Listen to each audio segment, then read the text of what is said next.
All right, welcome back to the channel. It's your boy Fanon. And in this video, we're going to be in the 140-pound division, 135-pound division, where up-and-coming boxer at 140 pounds explains why Gervonta Davis should not fight Devin Haney without a rehydration clause, and a boxing expert talks about the mistake that Devin Haney is making for his career and likening it to Errol Spence Jr. once, and that with the massive amount of weight gain that Devin Haney has shown in between fights, and saying that eventually that it is not going to be worth the money he gets from doing it. Let's talk about that in this video.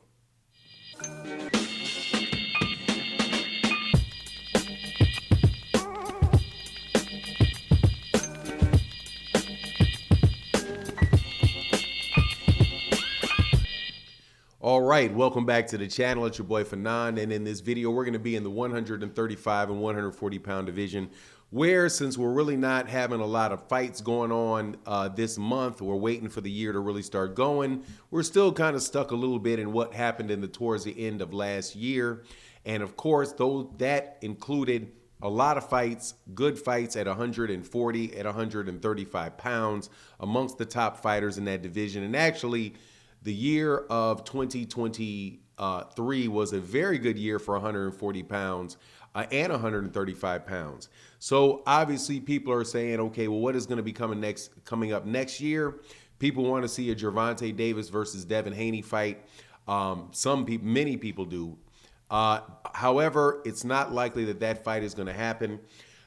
According to Sports Illustrated, named Devin Haney Fighter of the Year at 140 pounds.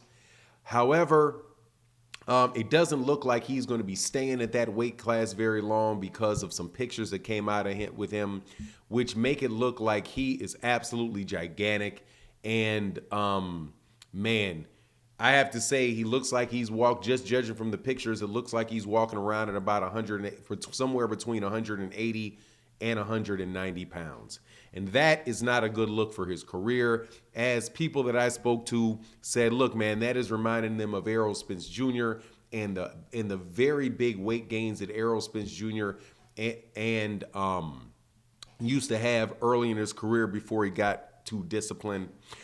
But before I get into the details of it, let me welcome you back to the channel. If you are new to the channel, please accept my invitation to hit the subscribe button. Hit the bell icon so you can be notified of when we release more videos. And if you're a longtime subscriber and supporter of the channel, thank you so much for your continued support. It really makes a big difference to the channel. Thank you to Matty Yo. Thank you to John Bowie. Thank you to Deborah Booker. Thank you to Unadulterated Truth.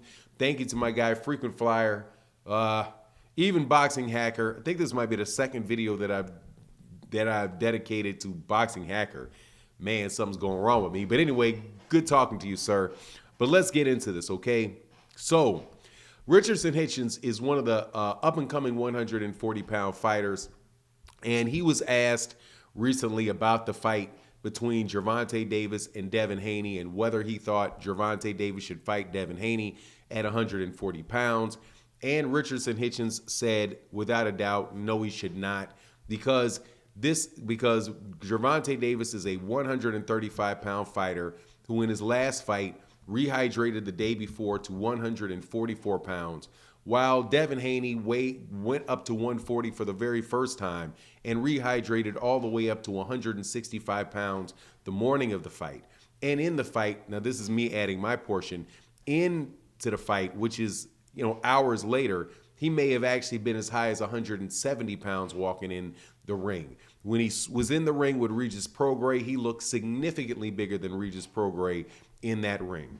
So there is, from Richardson Hitchens' perspective, something where he's saying, no, Gervonta Davis should not fight him without a rehydration clause.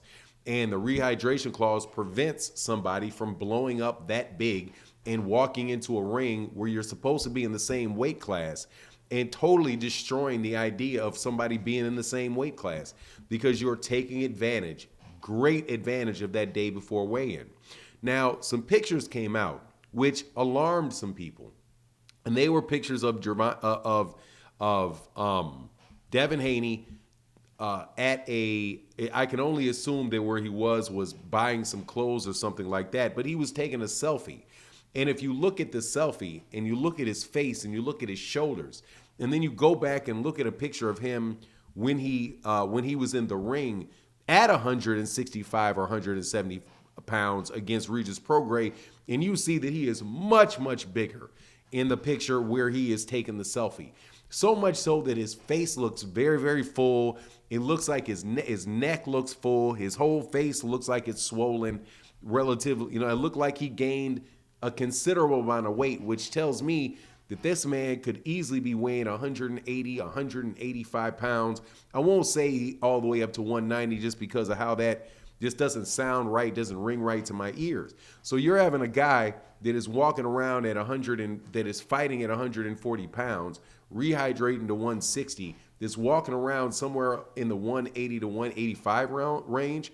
That is bigger than bigger than Jaron Ennis, who's at 100 and who's a big fighter at 147 pounds. And I don't think, and speaking with people that were knowledgeable of the situation, first, they continue to say, how in the world do you gain 25 pounds in a day? How do you do that? Like, and they're like, that is extreme, extreme, extreme. Like, that is at the very, very edge of dangerous. But then to have your body weight go up even further, which means that you are taxing your kidneys, you're taxing your whole body with that, stripping all of that down and having it all blow up and reappear that quick. Man, I'm telling you, that is a dangerous thing for Devin Haney. Eventually, what's going to wind up happening is that his body is not going to come down to that weight effectively, and it's going to take health. It's going to cause health problems for the young man if you continue to do that, and if you don't stay more disciplined in between fights.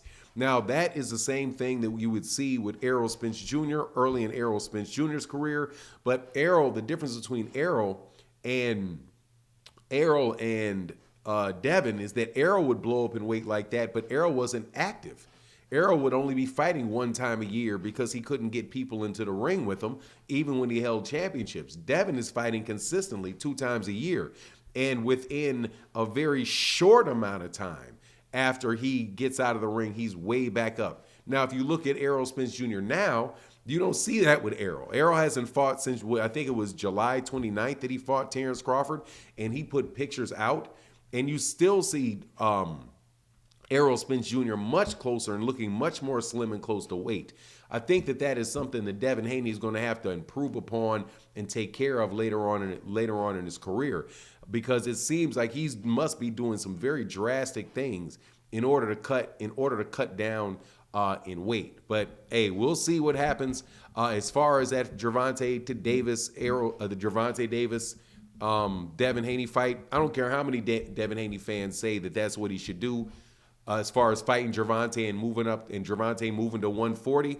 Man, don't count on that, because ain't nobody got to fight a guy walking around the street weight 185 pounds when you are 3 inches shorter than them, much shorter reach, and you're weighing in at 144 pounds.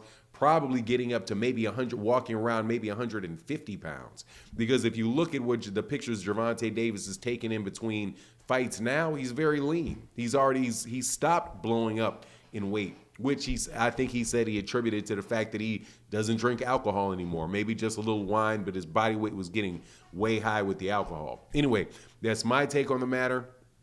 Please let me know what you think in the comment section. And with that, I'm out. Deuces.